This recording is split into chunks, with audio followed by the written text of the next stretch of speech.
नमस्कार प्रिय छात्रों, इस फाइनल ईयर ऑनलाइन क्लास में आप सभी का हृदय के अंतिम छोर से स्वागत है।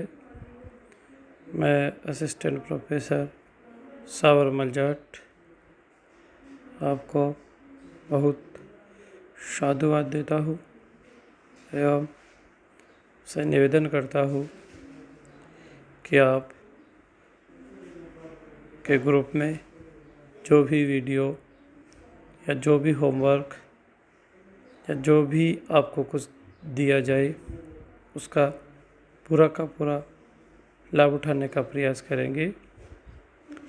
तो आपको पता है कि आप सेकेंड ईयर से फाइनल ईयर में अस्थायी रूप से प्रमोट किए गए हैं। तो प्रिय छात्रों, मैं आपसे यही कहना चाहूँगा कि अब आपके ऊपर दोहरा बोझ आ चुका है, क्योंकि आपकी परीक्षा दिसंबर में लगने की संभावना विश्वविद्यालय द्वारा बताई जा रही है। अर्थात आप अभी पूर्ण रूप से प्रमोट नहीं हुए हैं, आपको फाइनल में अस्थायी रूप से प्रवेश दिया गया है। इसके बाद आपकी परीक्षाएं होंगी, तो अब आपको सेकेंड ईयर की तैयारी जो आपकी चल रही है उसको बरकरार रखना है। साथ ही आपकी फाइनल ईयर की जो तैयारी है वो भी साथ साथ में करनी है। तो मैं आपसे यही निवेदन करना चाहूँगा कि आज हम जो पाठ्यक्रम की चर्चा कर रहे हैं, इस पाठ्यक्रम संबंधित समस्त पुस्तकें आपके पास होनी चाहिए।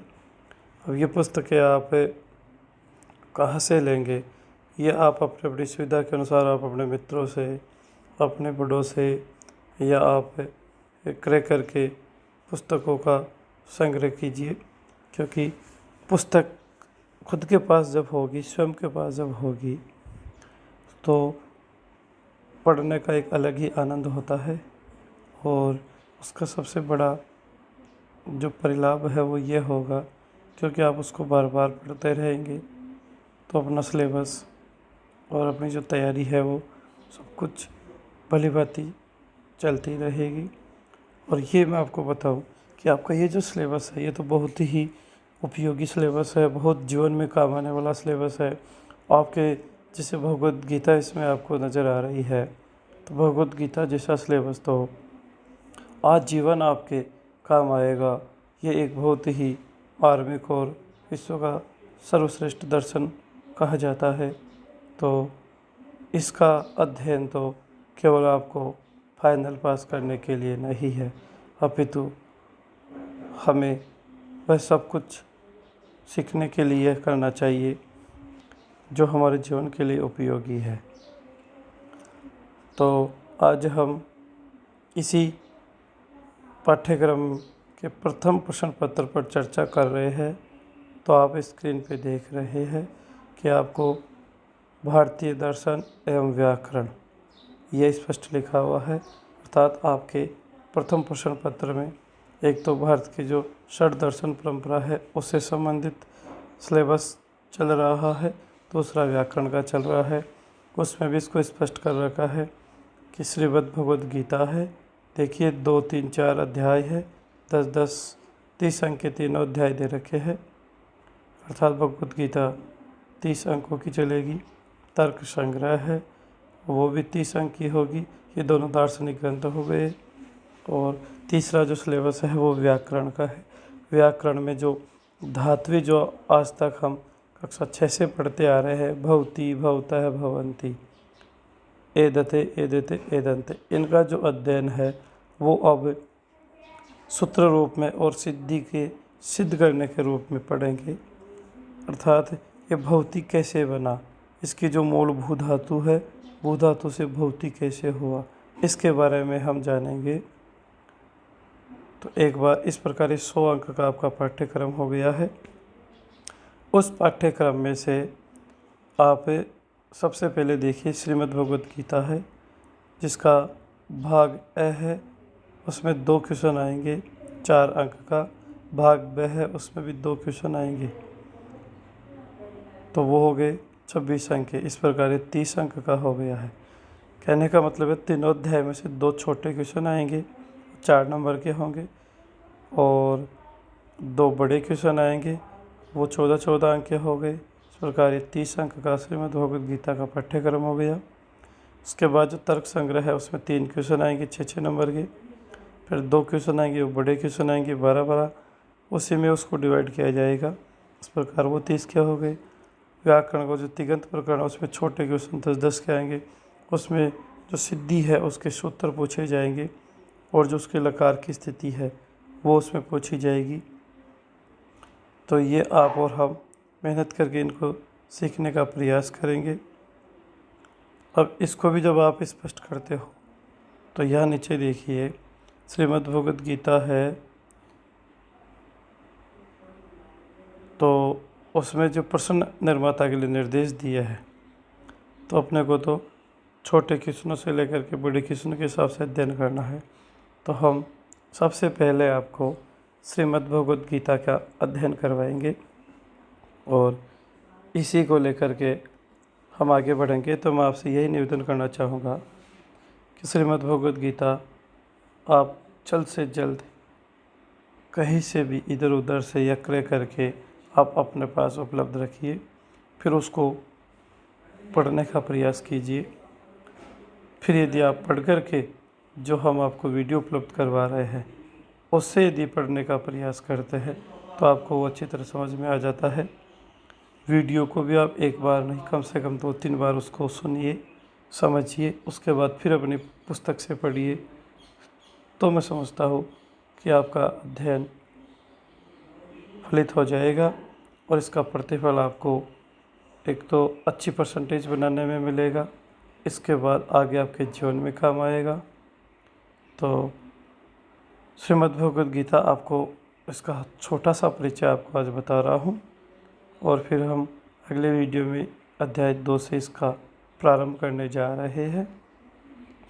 तो मैं यही कहना चाहूँगा प्रिय बच्चों कि आपको पता है श्रीमद् भगवत गीता, श्री मान जो भगवत है, जो भगवान है, अर्थात भगवान श्री जो कृष्ण है उनके द्वारा जो गाई गई थी उसे ही श्रीमद् भगवत गीता कहा गया है। अर्थात जो महाभारत का जो युद्ध हुआ था, ये वर्तमान हरियाणा की एक जगह है, कुरुक्षेत्र है। यहाँ पे महाभारत का युद्ध आपको पता है, आपने अपने पूर्वजों से या अब तक का जो अपना पाठ्यक्रम चला है उसके बारे में आपने पढ़ा है कि महाभारत एक संस्कृत का उपजीव्य काव्य है, जिसमें कौरव 100 भाई है और पांडव 5 भाई है। उनका एक भीषण युद्ध हुआ है, न्याय और धर्म को लेकर के जो कुरुक्षेत्र में जो युद्ध लड़ा गया था, उसी को लेकर के जब अर्जुन अपने सामने अपने भाइयों को, अपने गुरुजनों को और अपने जो भीष्म पितामह है इनको देख करके युद्ध करने से जब मना कर देते हैं, उसके बाद उनको समझाने के लिए भगवान श्री कृष्ण ने जो कुछ गाया, जो कुछ उनको बताया, वही श्रीमद् भगवद गीता है। यह श्रीमद् भगवद गीता कुल 18 अध्याय में विभक्त है, जो महाभारत का ही एक अंश माना जाता है, जिसे एक अलग दर्शन के रूप में ख्याति प्राप्त है। इस प्रकार हम कह सकते हैं कि श्रीमद् भगवद गीता एक प्रसिद्ध, जीवन उपयोगी और विश्व का सर्वश्रेष्ठ धार्मिक ग्रंथ है, एक भारतीय दर्शन है, जिस दर्शन से हम अपना जीवन संवार सकते हैं। हमें किसी प्रकार की कोई समस्या हो तो भगवद गीता के अध्ययन से हम उसका समाधान आसानी से कर सकते हैं। तो प्रिय छात्रों, आज मैं आपको इस वीडियो में केवल इस सिलेबस की जानकारी ही दे पा रहा हूँ, और आपको 1-2 दिन का समय भी दे रहा हूँ कि अगला जो वीडियो है वो 1-2 दिन बाद आपको उपलब्ध करवाऊँगा।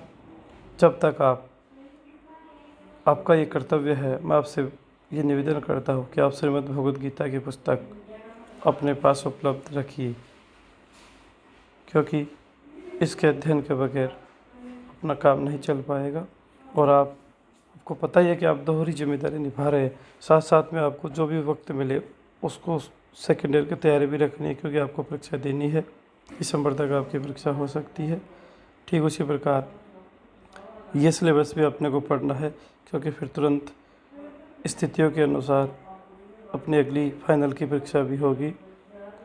तो आपका नॉलेज अपडेट रहना चाहिए और आप कोशिश कीजिए, आपको जो होमवर्क दिया गया जाएगा उसको भी करने का प्रयास कीजिए, हाथों हाथ ही आप क्लियर कीजिए। हाँ, आपके की कोई समस्या में हम कोशिश करेंगे पूरी कि आपको वीडियो में कोई दिक्कत नहीं हो, लेकिन वीडियो अच्छी तरह तब समझ में आएगा जब आप खुद अपनी बुक से भी पढ़ पाओगे। फिर वीडियो को सुनोगे, वीडियो को समझोगे, फिर आप पढ़ पाओगे, तो आपको किसी प्रकार की कोई दिक्कत नहीं आएगी। धन्यवाद। अब अगले वीडियो में हम पुनः मिलते हैं और भगवद गीता से शुरुआत करेंगे। Thank you.